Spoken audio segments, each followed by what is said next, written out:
Hello friends, अस्सलाम वालेकुम and welcome to reality TV. दोस्तों, 2002 में एक हॉरर फिल्म रिलीज हुई जिसका नाम द रिंग था। देखते ही देखते ये फिल्म बहुत मशहूर हो गई। ये फिल्म 1998 में जापान में रिलीज होने वाली एक फिल्म द रिंगू की अडॉप्टेशन थी। इस वीडियो में मैं आपको द रिंग के पीछे छुपी असल कहानी के मुतालिक बताऊंगा।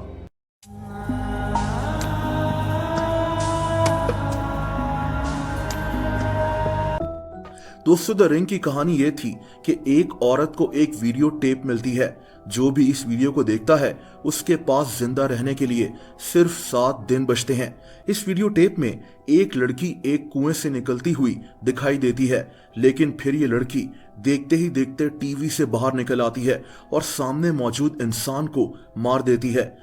फिल्म में यह दिखाया गया कि इस लड़की पर इसके बचपन में कई तजुर्बात किए गए थे और इस लड़की के पास कुछ अजीब पावर्स आ गई हैं, जैसा कि ये जो कुछ भी सोचती थी उसको अपने जहन की मदद से हकीकत में दुनिया को दिखा दिया करती थी। अब यहाँ सवाल ये है कि क्या ये कहानी सच्ची थी? क्या कोई लड़की टीवी से बाहर इस तरह से निकल सकती है? ऐसा तो नहीं हो सकता, लेकिन इस फिल्म के पीछे 2 कहानियां छुपी हैं जिनको जहन में रखकर ये हॉरर फिल्म बनाई गई थी। फिल्म में उस लड़की के पास जो पावर्स दिखाई गईं, यानी वो कुछ भी सोचकर उसको हकीकत में लोगों को दिखा दिया करती थी, ये कहानी दरअसल जापान में रहने वाले एक प्रोफेसर की कहानी है। दोस्तों, तकरीबन 100 साल पहले जापान में एक प्रोफेसर रहता था। इसका नाम टोमोकिची फुकुराई था। ये आदमी यूनिवर्सिटी ऑफ टोक्यो में साइकोलॉजी पढ़ाया करता था। दोस्तों, इस प्रोफेसर का एक अजीब दावा था। ये दावा किया करता था कि ये जहन में कुछ भी सोचकर उस तस्वीर को सिर्फ अपनी सोच की मदद से बना सकता है। इसको थॉटोग्राफी कहते हैं, यानी जैसे आप किसी घोड़े के मुतालिक सोचें और सिर्फ सोचकर उस घोड़े की छवि किसी चीज पर उतार लें। लोग इस प्रोफेसर को पागल समझते थे।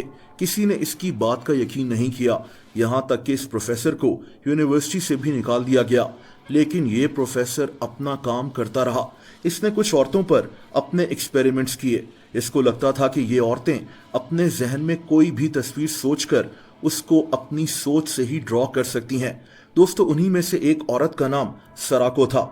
द रिंग में उस लड़की का कैरेक्टर दरअसल इसी औरत को जहन में रखकर बनाया गया है।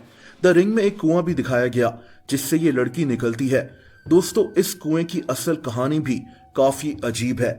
जापान में एक किला है जिसका नाम हिमेजी कैसल है। इस किले में एक कुआं बना हुआ है। इसे ओकिकुसु वेल कहते हैं। इस कुएं के साथ एक इंतहाई अजीब कहानी जुड़ी हुई है। जापान में मशहूर है कि कई 100 साल पहले इस किले में एक जापानीज कमांडर रहता था। इसका नाम टेसिन ओयामा था। इसी किले में एक लड़की काम करती थी जिसका नाम ओकिकू था। ये कमांडर इस लड़की को पसंद करता था, लेकिन इसकी मुलाजमा को इसमें कोई दिलचस्पी नहीं थी। दोस्तों, कहानी के मुताबिक इस कमांडर ने गुस्से में आकर इस लड़की पर चोरी का इल्जाम लगा दिया और इसको सजा देने की धमकी दे दी और इस लड़की ने दिल बर्दाश्ता होकर इस कुएं में छलांग लगा दी। दोस्तों, कहते हैं कि इसके बाद ये कमांडर पागल हो गया था। इसको लगता था कि वो लड़की इस कुएं से निकलकर इसको मारना चाहती है।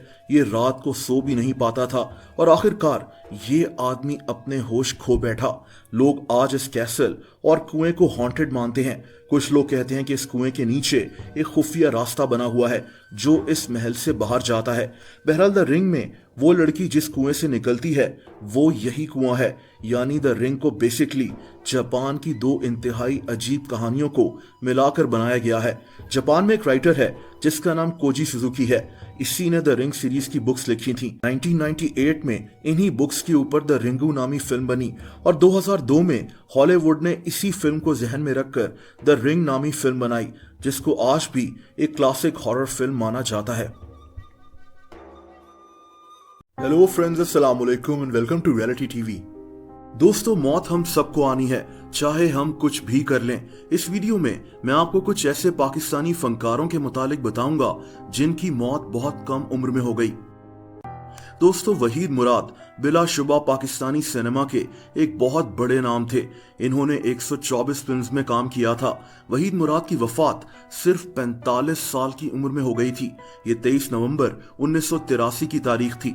इससे एक रात पहले वहीद मुराद ने अपने बेटे आदिल की सालगिरह सेलिब्रेट की थी। ये देर रात को घर आए, लेकिन अगली सुबह उठ ना सके। इनके कमरे के दरवाजे को खोला गया तो वहीद मुराद जमीन पर लेटे हुए थे। इनके मुंह में पान और एक और ऐसी चीज थी जिसके बारे में आज तक कोई जान नहीं सका। इनकी मौत की वजह हार्ट अटैक बताई गई। कई लोगों ने इसको खुदकुशी भी कहा। बहरहाल वहीद मुराद की कब्र लाहौर में मौजूद है। दोस्तों, सना खान एक पाकिस्तानी एक्ट्रेस थी। इन्होंने कई ड्रामास में काम किया था। इनकी वफात सिर्फ 28 साल की उम्र में हुई थी। 7 मार्च 2014 को सना खान अपने शौहर बाबर खान के साथ कराची से हैदराबाद जा रही थी जब इनकी गाड़ी बेकाबू हो गई। इनका एक्सीडेंट लूनी कोट नामी जगह के पास हुआ था। सना और इनके शौहर को जाम शोरों के एक हॉस्पिटल में ले जाया गया, लेकिन सना तब तक इस दुनिया से जा चुकी थी। इनके शौहर बाबर खान इस हादसे में शदीद जख्मी हुए थे। दोस्तों, बात अगर पाकिस्तानी म्यूजिक की जाए तो नाजिया हसन के बगैर ये बात मुकम्मल नहीं हो सकती। नाजिया हसन ने पाकिस्तान में पॉप म्यूजिक को बहुत मशहूर किया था। इनकी वफात सिर्फ 45 साल की उम्र में हुई थी। नाजिया हसन को लंग कैंसर था। इनका इलाज इंग्लैंड के एक हॉस्पिटल में हो रहा था। ये 13 अगस्त 2000 की बात है जब सुबह के वक्त नाजिया हसन इस दुनिया से चली गईं। नाजिया हसन की डेथ के बाद कई बातें सामने आई थीं। ये तक कहा गया कि नाजिया अपनी शादी से खुश नहीं थी और इनको दरअसल जहर दिया जा रहा था। ये बात नाजिया हसन के भाई जुहेब हसन ने कही थी। बहरहाल ये बात साबित नहीं हो सकी। नाजिया हसन की कब्र इंग्लैंड में मौजूद है। दोस्तों, तारिक टेडी स्टेज की दुनिया के एक बहुत बड़े नाम थे। इनका ताल्लुक फैसलाबाद से था। 90s के दौर में शायद ही कोई स्टेज ड्रामा हो जो तारिक टेडी के बगैर हिट होता हो। लोग तारिक टेडी को परफॉर्म करता देखने महंगे से महंगा टिकट लेने को तैयार होते थे। तारिक टेडी की वफात 3 दिन पहले 46 साल की उम्र में हुई थी। तारिक टेडी काफी अरसे से बीमार थे। ये जिगर के आर्जे में मुब्तला थे। इनका इलाज लाहौर के फारूक हॉस्पिटल में हो रहा था, लेकिन इनकी सेहत बिगड़ती ही जा रही थी। इनको Pakistan kidney and liver institute में दाखिल किया गया, लेकिन कुछ दिन के बाद तारिक टेडी की वफात हो गई। दोस्तों, इस लिस्ट में एक और नाम पाकिस्तानी एक्ट्रेस मारिया खान का है। मारिया खान एक मॉडल भी थी। इन्होंने फिल्म्स में भी काम किया था, जैसा कि 2007 में रिलीज होने वाली फिल्म मोहब्बता सच्चियां। इनका ताल्लुक पाकपतन से था। मारिया की वफात 2013 में सिर्फ 28 साल की उम्र में हार्ट अटैक की वजह से हुई थी। दोस्तों, पाकिस्तानी सिंगर फरहाद हुमायूं का इंतकाल सिर्फ 42 साल की उम्र में हुआ था। फरहाद एक सिंगर और एक ड्रमर थे। ये मशहूर पाकिस्तानी बैंड ओवरलोड का हिस्सा भी थे। 2018 में ये बात सामने आई थी कि फरहाद को ब्रेन ट्यूमर है, लेकिन फिर फरहाद ने बताया कि इनकी सर्जरी कामयाब हो गई है और अब ये बीमार नहीं है। लेकिन दोस्तों, सिर्फ 3 साल के बाद 8 जून 2021 को इनकी वफात हो गई थी। वफात की वजह इनकी फैमिली की तरफ से बताई नहीं गई थी। दोस्तों, अमजद साबरी पाकिस्तान के एक बहुत बड़े नाम थे। ये मशहूर कव्वाल गुलाम फरीद साबरी के बेटे थे और अपने वालिद की तरह इन्होंने भी कव्वाली में अपना नाम बना लिया था। कराची में पैदा होने वाले अमजद साबरी की वफात सिर्फ 39 साल की उम्र में हुई थी। 22 जून 2016 को अमजद साबरी एक मॉर्निंग टीवी शो में हिस्सा लेकर कराची के इलाके लियाकताबाद में जा रहे थे जब इनको 2 मोटरसाइकिल सवारों ने गोलियां मार दी। इनके कातिल पकड़े गए थे। इनके नाम इसाक और आसिम थे। ये दोनों पहले भी कई केसेस में पुलिस को मतलूब थे। और दोस्तों, आखिर में बिलाल खान की बात करते हैं। ये एक उभरते हुए पाकिस्तानी एक्टर थे। ये कई ड्रामास और एक फिल्म में भी काम कर चुके थे। 14 अगस्त 2010 को बिलाल खान इस्लामाबाद में एक ड्रामा सेट पर इंतकाल कर गए थे। दरअसल इनके सेट पर एक गैस का धमाका हुआ।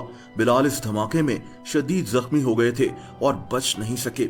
इसके सिर्फ एक दिन के बाद इनकी सालगिरह होनी थी। इनकी उम्र सिर्फ 31 साल थी। दोस्तों, अगर आप मुझे इंस्टाग्राम पर भी फॉलो करना चाहें तो उसका लिंक नीचे मौजूद है।